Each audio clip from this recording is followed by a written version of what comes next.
Draft, so no judgment, please. It takes place in Australia in 2009 during the Australian bushfires, the Black Saturday bushfires. And this is a scene that takes place in the state of Victoria, just north of Melbourne, which is the southeast corner of Australia, for those who don't know. And yeah, that's all the background you need. Sarah was cleaning the leaves from her gutters for the third time that week. 7 weeks of unprecedented hot and dry weather were causing even the evergreen eucalyptus trees to lose their moisture and leaves, a large portion of them dying. And on a day like today, with the temperature at 45 degrees and rising, a strong desert wind coming in from the northwest, and the fire-danger warning levels on extreme, she knew fire was inevitable. All over Victoria, fires would be starting today. With luck, they would be small and manageable. The Country Fire Authority volunteers who weren't out defending their homes would man their stations as planned.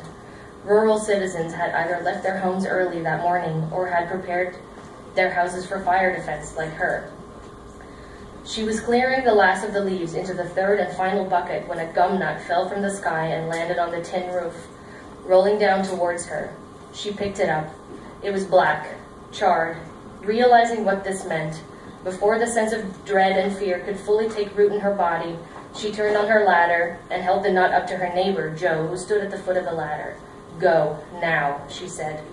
Joe nodded and turned the nozzle on the hose he was holding to wet down Sarah's house. "Good luck," he called out as he jogged over to his car, got in, and sped off. She watched him drive down the road, off to his house, which was about 2 kilometers west. She knew he worried about her, and he had been kind, coming over to help his 50-something-year-old neighbor who lived alone, but he needed to go home to his wife and kids to help them finish their own preparations and hunker down in the house with them when the fire that this gumnut promised would hit. She hurried down the ladder in her yellow fire suit and ran around the single-story house, doing a last check. As a volunteer CFA firefighter herself, and as someone who had lived in the bush for more than 50 years, she knew the dangers of the thick eucalyptus forest on steep mountain slopes, and she knew what to do on fire days like this one. The metal shutters were closed over all the main windows. The walls and roof were wet. There were no trees or bushes near her house. Her fuel-powered water pump was set up out back by the kitchen in case the electricity failed. The wind picked up as she finished her lap, blowing through the trees with increasing force. The air was so hot it was becoming hard to breathe. She dragged her hose back inside the house. She checked the buckets full of water that were placed centrally in the living room, rags and towels waiting next to them, ready to be wet and used to douse fire. She was glad that she was already fully dressed in her CFA gear, the yellow pants, jacket, and helmet, her big boots. She put on her thick gloves now. The charred gum nut that had flown ahead of the fire meant she probably had no more than 5 minutes. She ran through her fire plan quickly in her mind. With the government's 2-part stay-or-go policy, she had chosen to stay, prepare, and defend her house. If it was a small fire, she would fight off the initial ember attack with her buckets and rags, dousing any small fires the flying coals started. If it was a bigger fire, she would wait out the main fire front, locked inside her house. The fronts didn't usually last more than 10 minutes. Her personal longest had been 12. Once the worst flames and heat had passed, she would go outside with her bucket and rags and put out the spot fires around the house. She heard the official mantra now. People save houses, houses save people. She grabbed the house phone and walked out the front door, ready to call her colleagues at the local CFA station once she spotted the smoke in one particular direction, to alert them of the fire's precise path.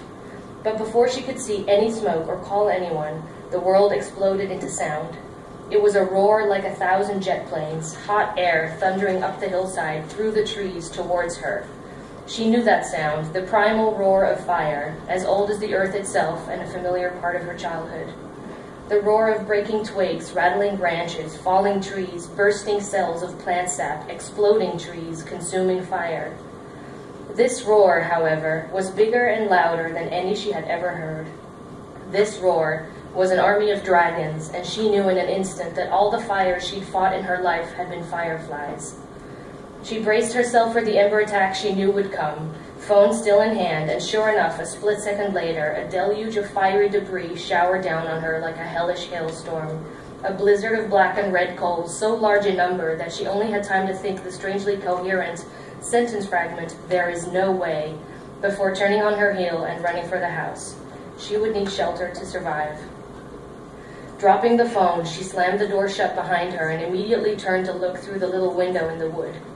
The firefighter in her knew that fires love to travel uphill, their racing speed more than doubling with every slight increase in hillside angle. But before the body of fire could even reach her house, the world burst into flame ahead of the fire front, trees exploding from sheer heat. Where before there had been only sound, now a world of heat and blinding light had sprung up as if from nothing. She pulled down her helmet and covered her face with her jacket just in time for all the windows in her house to explode inwards, laughing in the face of the childish shutters she had installed to protect them. She could hardly hear the glass shatter over the cacophony of explosions already going on outside. The glass shards had barely landed on the floor, and already air was blowing glowing coals and burning debris through broken shutters into Sarah's house. She flipped a switch to turn on the sprinkler system overhead and the eaves above, but saw that it achieved nothing, the water evaporating in the searing hot air before it ever hit the living room carpet. With a fuel-powered water pump unreachable outside, her firefighting equipment was now down to 5 buckets of water, some rags, and a mop. Small fires were starting all over the living room. The curtains by the front windows were the first to go up. Fiery embers landed on the sofa, and small flames immediately licked at the fabric. Sarah stood by the door, a futile sprinkler switch still pinched between her gloved thumb and forefinger, and for the first time in her life was overcome by the knowledge that she could die here, today, alone. There was no time to think like that. Her living room was catching fire. She grabbed a bucket and poured it all around the sitting area, putting out fires on the couch and the area rug her grandmother had given her.